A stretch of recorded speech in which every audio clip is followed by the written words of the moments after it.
భోగాపురం విమానాశ్రయం నుంచి డిసెంబర్ ఆఖరు లేదా జనవరి తొలి వారంలో టెస్ట్ ఫ్లైట్ ఎగరనుందని కేంద్ర మంత్రి రామ్మోహన్ నాయుడు తెలిపారు. భోగాపురం విమానాశ్రయం పనులను ఆయన పరిశీలించారు.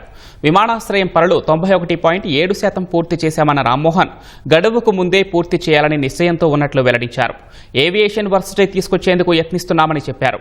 ఇండిగో హబ్ ఏర్పాటుకు ప్రయత్నిస్తున్నామన్నారు. భోగాపురంలో స్కిల్ వర్సిటీలు నిర్మిస్తామని తెలిపారు.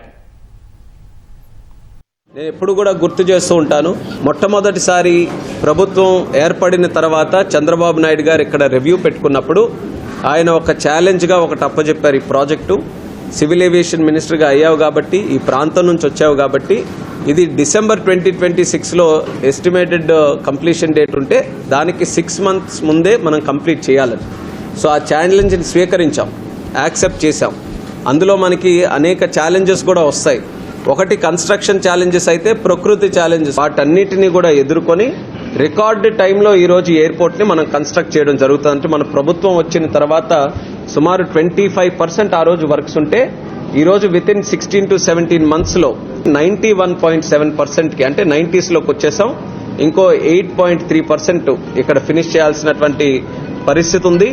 మనం జూన్ 2026కి ఇక్కడ నుంచి ఫ్లైట్స్ ఆ టైంలో ప్రారంభించాలనే ఒక ప్రోగ్రాం పెట్టుకున్నాం. అయితే డిసెంబర్ ఎండ్ కానీ ఎర్లీ జనవరిలో కానీ టెస్ట్ ఫ్లైట్ ఇక్కడ ల్యాండ్ చేయడానికి ఫస్ట్ ఫ్లైట్ అది వీలైతే ముఖ్యమంత్రి గారు కూడా కార్యక్రమానికి ఆహ్వానించాలని చూసుకుంటున్నాం. సో డెఫినెట్గా ఈ యొక్క భోగాపురం ఎయిర్పోర్ట్ తాలూకా ఇంపాక్ట్ కేవలం విజయనగరం, విశాఖపట్నమే కాకుండా శ్రీకాకుళం, ఉత్తరాంధ్ర మొత్తం మీద దీని తాలూకా ప్రభావం ఉంటుంది. కొన్ని ఎయిర్లైన్స్తో కూడా మాట్లాడుతున్నాం. కొంతమందికి డౌట్ ఏముందంటే, ఇప్పుడున్న ఎగ్జిస్టింగ్ వైజాగ్ ఎయిర్పోర్ట్లో లెటస్ సపోజ్ కొన్ని కనెక్షన్స్ ఎయిర్ క్రాఫ్ట్ కనెక్షన్స్ ఉంటే ఎయిర్లైన్స్ ఇక్కడికి ఉంటే ఏమైనా తగ్గిపోతాయని కూడా చాలా మంది అడుగుతున్నారు.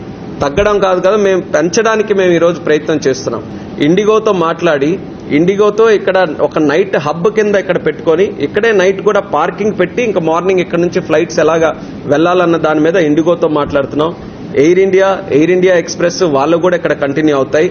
కానీ ఇప్పుడు ప్రస్తుతం ఉన్న వైజాగ్ ఎయిర్పోర్ట్లో ఆకాశ ఎయిర్లైన్స్ కానీ లేకపోతే స్పైస్ జెట్ ఎయిర్లైన్స్ కానీ ఈ 2 ఎయిర్లైన్స్ ప్రస్తుతానికి ఆపరేట్ చేయట్లేదు.